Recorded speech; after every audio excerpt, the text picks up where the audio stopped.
از حجت الاسلام و المسلمین آقا ابوالقاسم عزیز و نازنین شنیدیم و یاد گرفتیم، تشریف آوردن. با اجازه شما من سلام و خیر مقدم عرض کنم محضرشون. آقا سلام عرض کنم، خیلی خوش آمدید. علیکم السلام و رحمت الله. عرض سلام و ادب دارم خدمت بینندگان عزیز و عرض تشکر خدمت جناب. محبت دارید، مخلص شما هستیم. چه خبر؟ الحمدلله. سلامت باشین. سلامت باشین. ما بحثمون استقامت در قرآن کریم هست، همونطور که خاطر شریفتون هست و خلاصه برنامه رو هم تماشا کردید، در جریان بحث قرار گرفتین. میخواستین آیات و روایاتی رو در ادامه بحثمون که فلسفه سختی ها و گرفتاری ها در زندگی بود که فرمودین که برای رشد و کمال و اینا هست، بله، داشتیم هضم می‌بردین اسم. بله، عرض کردیم در اون برنامه‌ای که 2 هفته قبل پخش شد خدمت بینندگان عزیز که خدای متعال برای اینکه انسان‌ها رو آزمایش بکنه و انسان‌ها رو در واقع آزموده کنه، به تعبیر دقیق‌تر اینها رو در کوره حوادث قرار میده و این سختی‌ها به مثابه پتک‌هایی است که بر گرده شمشیر وارد میشه تا این شمشیر تبدیل به یک پولاد مستحکم و قوی بشه. لذا آدم‌هایی که عمری سختی رو پشت سر میگذارن، اینها می‌بینی خیلی مقاوم‌ترن تا یه جوان، یه نوجوانی که در آغاز راهه.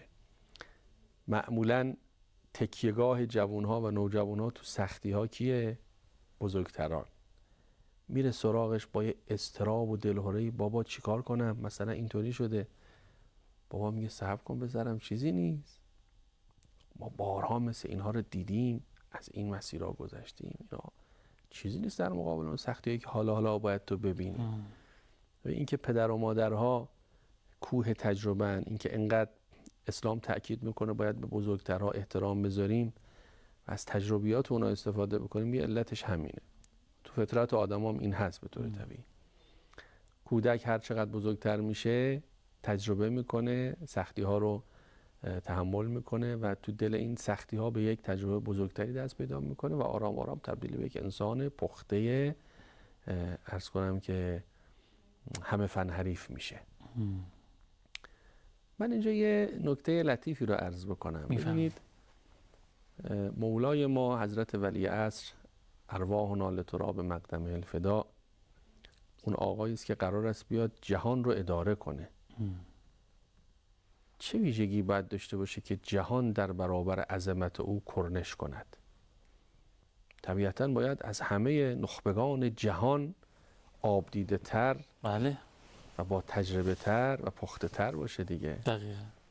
حالا اونی که این مطلب رو تأمین میکنه چند جهته. یک جهتش همون جنبه عصمته. بالاخره عصمت خودش یه چیزیه که امامان ما در دوره و زمانه خودشون هم گاهی میبینید 9 سالش بود، 7 سالش بود، 8 سالش بود، بزرگان امت رو مقهور عظمت خودش میکرد. دقیقاً. اما یه جنبه دیگه هم اینجا اضافه بکنید علاوه بر عصمت، چون ممکنه عصمت رو بعضی ها ندونند یا باور نکنند. اون جنبه دیگر عمر 1000 و مثلا چند صد ساله حضرت ولی عصره. امام زمان ما تمام تاریخی رو که ماها گاهی شنیدیم و مثلا لابلای کتاب ها خوندیم، ایشون با چشم خودش دیده. راست میگید، من اصلا به این جنبه فکر نکرده بودم. یه نکته خیلی دقیقه. این خودش که امام زمان ما وقتی میاد یک شخصیتی است که 1000 و مثلا انشالله که همین سالا بیاد آقامون.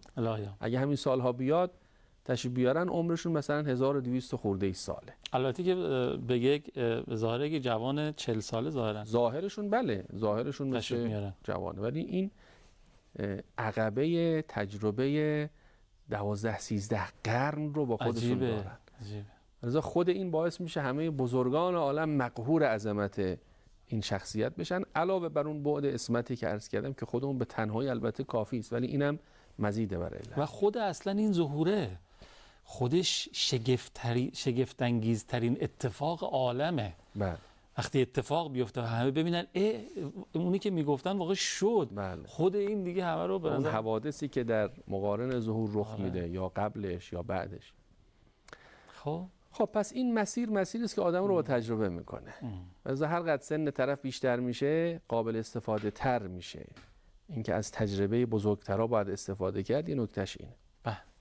خب حالا من بعضی از آیات رو اشاره کردم که خدا در این آیات اشاره میکنه به اینکه مؤمنان باید یک مسیر رو طی بکنن. مثلا آیه‌ای داریم در سوره مبارکه ابراهیم، آیه 12، که پیامبران الهی خطاب به قومشون گفتن که و ما لنا الا نتوکل علی الله و قد هدانا سبلنا. ما چرا نباید به خدا اعتماد کنیم؟ خدا ما رو به این راه هدایت کرده است، مسیر رو پیش پای ما روشن کرده و ما این مسیر رو طی کردیم. ولنصبرن علی ما آذیتمونا. ما حتما صبر میکنیم در برابر این آزار اذیت هایی که شماها دارید متوجه ما، که خطاب به کفار و دشمنانشون بود. یعنی ببینید اهل حق یکی از زمینه های سختی و آزار و اذیتشون سختی هایی است که از ناحیه دشمنان اونها به اونها متوجه میشه. ببین ملت شریف ایران 40 و چند ساله که بالاخره سختی هایی رو دارن تحمل میکنن. بله. بخش قابل توجهی از این سختی ها که غیر قابل انکار، دوست و دشمن بر این معترفن، ناشی از آزار و اذیت دشمنان این ملت. حالا ما سوء مدیریت، مشکلات داخل اینا رو نمیخوایم نادیده بگیریم، اما قطعاً بخش عمده‌ای از این مشقت ها و مشکلات ناشی از فشارهای بیرونی، تحریم ها، تهدیدها، جنگ هایی که علیه ما را انداختن. 8 سال دفاع مقدس چقدر سرمایه های ما رو به فرسایش مبدل کرد و از بین برد. چه جانهایی که از دست دادیم، چه مالهایی که توی این مدت از دست دادیم. بعد از اینها محاصره اقتصادی و تحریم ها و اتفاقاتی که توی این سالها در جهان رخ داد، اینجاست که ما به یاد این فرمایش انبیای الهی میافتیم که به قومشون میگفتن لنصبرن علی ما آذیتم. ما صبر میکنیم. این صبر ما رو آبدیده تر میکند. امام رضوان الله تعالی علیه یه جمله‌ای داشتن، فرمودن بکشید ما را، ملت ما بیدارتر میشود. این قتل ها، این جنایت ها، اینا باعث نمیشه که این ملت به زانو در بیاد. این ملت روز به روز مقاوم تر می شود. ملت فلسطین امروز قوی تر از 2 ماه قبل و 3 ماه قبله. دشمنان صهیونیست خیال کردن با حمله و با کشت و کشتار که مثلا 15,000 20,000 نفر از این مردم رو بکشن دیگه فلسطین مثلا به زانو در میاد. نه، ملت اسلام اینجوری مدلش اصلا در برابر سختی ها قوی تر میشه. لذا شما شک نکنید که اسرائیل با این کاری که کرد، رژیم صهیونیستی با این کاری که کرد در این ماجرای چند ماه اخیر بعد از اون طوفان الاقصی، مرگ خودش رو نزدیکتر کرد. بله. حضرت آقا فرمودن که ما گفته بودیم اسرائیل 25 سال آینده رو نخواهد دید، ولی مثل این که عجله دارن. قطعا عجله کردن و گورشون رو با این کار خودشون کندن. ملت های مسلمان پیرو انبیاء الهی هستند. انبیاء الهی ببین چی میگن؟ میگن ما هرچی اذیتمون کنید صبرمون بیشتر میشه. ولنصبرن علی ما آذیتمون و علی الله فلیتوکل المتوکلون. اگه تونستن مسلمانای صدر اسلام رو با شکنجه از مسیر اسلام برگردونن، اگه تونستن پیامبر اکرم رو با جنگ ها از مسیر خودش برگردونن، اگه تونستن اهل بیت رو با این همه جنایات در حقشون از مسیری که انتخاب کردن منحرف کنن و منصرف کنن، اگه تونستن امام حسین علیه السلام به زانو در بیارن، اگه تونستن امام رضای ما رو به زانو در بیارن سلام الله علیهم اجمعین، وقت امت اسلام هم میتونن به زانو در بیارن. این مسیری است که یه عقبه چند هزار ساله انبیاء الهی تضمین کننده استمرار این حرکته. ماها که یه موجودات بی‌بطه تازه به دوران رسیده ای نیستیم که، ما یک تمدن عمیق اقلاً 5000 ساله داریم. تمدن ما از زمان حضرت آدم آغاز شده. از زمان حضرت آدم این تمدن و این تجربه از پیامبری به پیامبر دیگر منتقل شده و روز به روز این تجربه متراکم شده و قوی‌تر شده. امروز امت اسلام تجربه چند هزار پیغمبر خدا رو با خودش داره و سابقه صبر و استقامت این گوهرهای دردانه عالم خلقت رو پیش چشم خودش داره. فلذا عمل ملت ایران مصداق همین آیه است که ولنصبرن علی ما آذیتمونا و علی الله فلیتوکل المتوکلون. اگه کسی میخواد توکل کنه باید بر خدا توکل کنه. حالا شما ما رو اذیت میکنید، فکر کردیم ما میایم مثلا به شما تکیه میکنیم؟ معلومه که ما هرچی شما بیشتر اذیت کنید فاصله ما از شما بیشتر میشه. ما بر خدا بیشتر تکیه میکنیم، بر اولیاء خدا بیشتر تکیه میکنیم. اینم عرض بکنم ظاهر ملت ایران گاهی رهزنه. یعنی مثلا دشمنان خیال میکنن که خب ملت دیگه اون ملت قبل نیستن.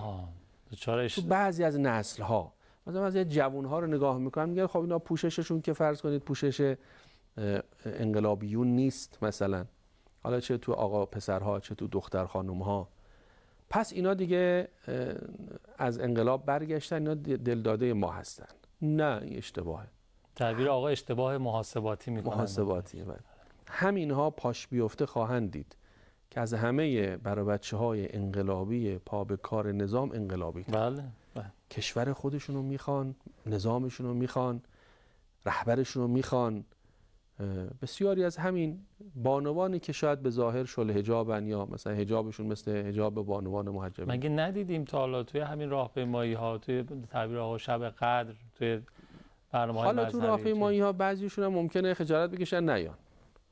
یعنی حتی اونم ملاک نیست. ممکنه بگم الان بیام اونجا خب خیلی هاشون مثلا حجاب محجبن، مثلا ممکنه من، اما ته دلشون اینطوری نیست. وقتش که برسه خواهند دید دشمنان ما.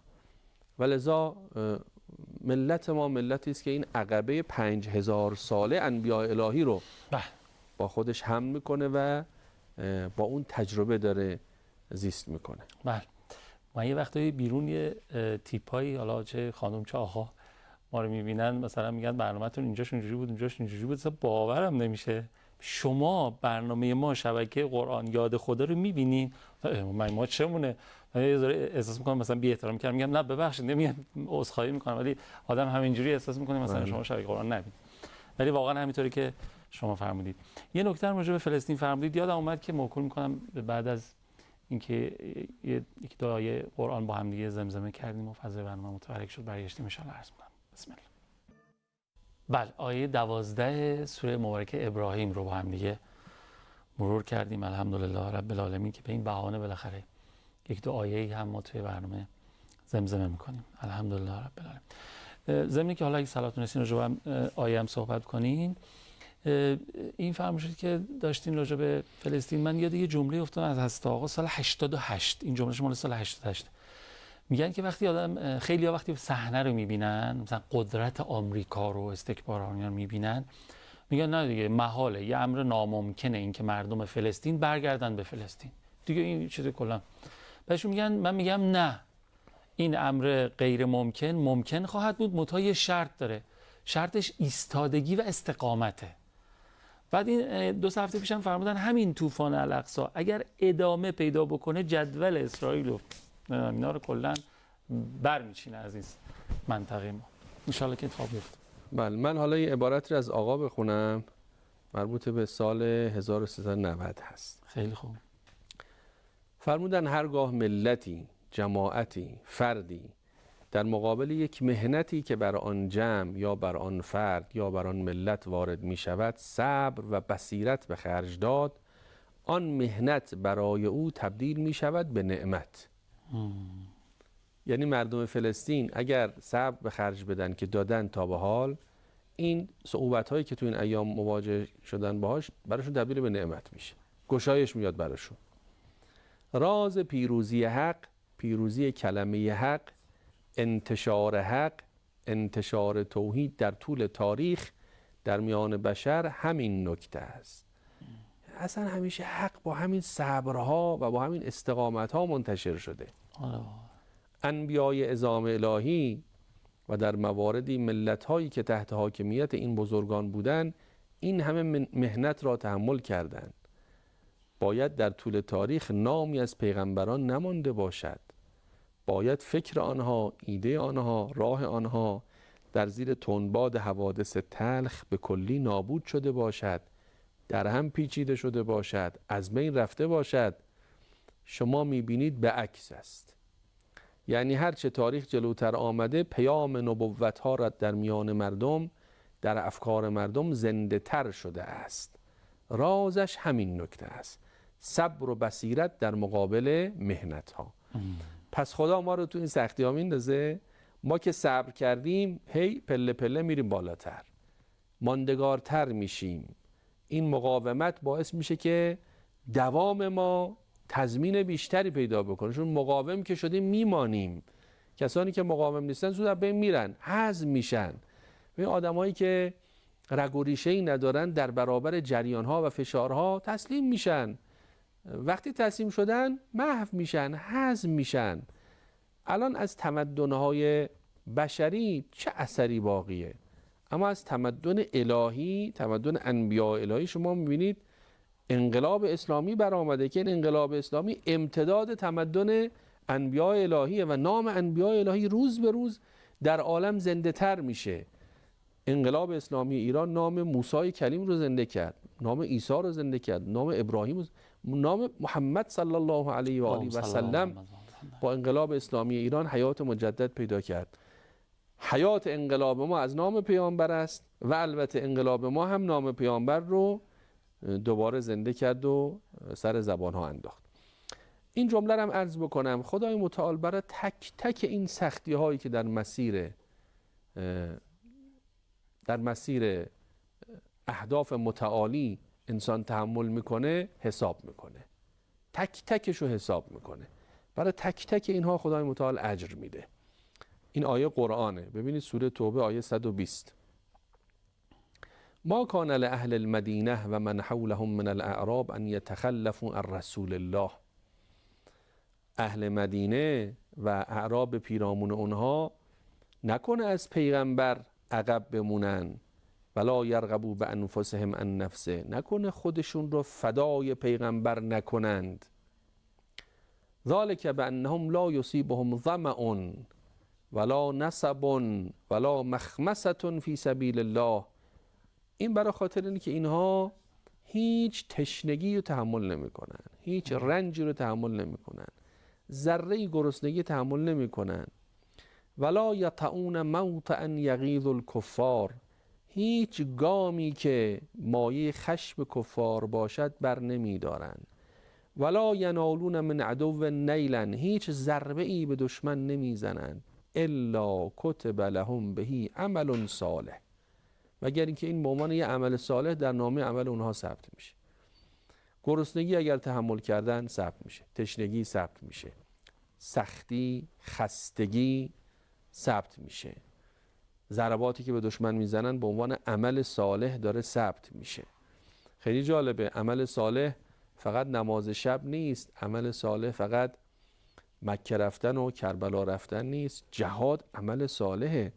ان الله لا یضیع اجر المحسنین، خدا پاداش نیکوکاران را تضییع نمی کند. این وعده است که خدای متعال داده. چقدر مسلمانان صدر اسلام سختی کشیدن، تک تک این سختی ها برای اونها اجر بود حسن. ما هم کمتر از مسلمانان صدر اسلام نیستیم، این سختی ها رو بالاخره ما هم به شکلی از اشکال باید تحمل بکنیم. اما یادمون باشه سوره جن آیه 16 و ان لو استقاموا علی الطریقة لاسقیناهم ماء غدقا. اگر اینها استقامت بورزن، اگر بر طریقه حق پایداری بکنن، از آب فراوانی سیراب خواهند شد. اون آب گوارای بهشتی، اون آبی که کام تشنه جان اینها رو سیراب می کند.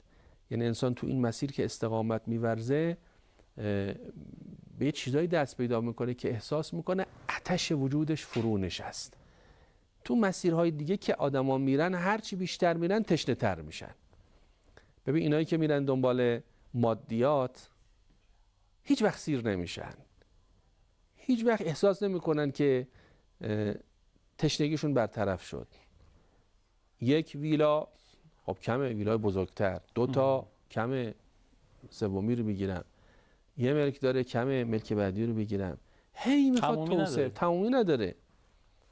اما انسان اگر در طریقه و مسیر انبیاء الهی موند، خدا یک مایع جان فزایی به کام جان او عطا می کند که احساس آرامش می کند. لاسقیناهم ماء غدقا، احساس آرامش میکنه و تشنگیش مرتفع میشه و به امنیت ابدی انسان و آرامش ابدی دست پیدا میکنه. چند دقیقه وقت داریم؟ من 2 تا روایت هم میرسم بخونم. آره فکر میکنم برسیم، حداقل یه دونه‌شو قطعا میرسیم، 2 تا هم شد بشه. امیرالمؤمنین در نهج البلاغه است، فرمود لو ان الناس حین تنزل بهم النقم و تزول عنهم فزعوا الی ربهم بصدق من نیاتهم. اگر مردم هنگامی که بلا بر اونها نازل میشه و نعمتها از اونها زائل میشه به سوی پروردگار توجه بکنن با صدق نیت و ولهن من قلوبهم، با دلهای شیدا و شیفته، لرد علیهم کل شارد و اصلح لهم کل فاسد، خدا هر نعمتی رو که از دست دادن بهشون برمیگردونه، کارهای فاسد اونها رو، امورات فاسد اونها رو اصلاح میکنه. راه حل مشکلات بازگشت به سوی خداست، توجه به سوی خداست. ما هر قدر از خدا بیشتر غافل بشیم در مشکلات بیشتر فرو میریم. هر قدر بیشتر به خدا توجه بکنیم، خدای متعال در جهت حل مشکلات عنایت میکنه و مشکلات ما برطرف میشه. من یه جمله هم در پایان مباحثم عرض بکنم. ببینید ما از سختی ها و مشکلات گفتیم، حالا ممکنه یک کسی بگه چرا مثلا فلانی اینقدر داره معصیت میکنه ولی اینقدر هم خوشه. ما داریم کسانی که اینها در اوج معصیت به سر میبرن اما زندگی های خوب و راحتی دارن.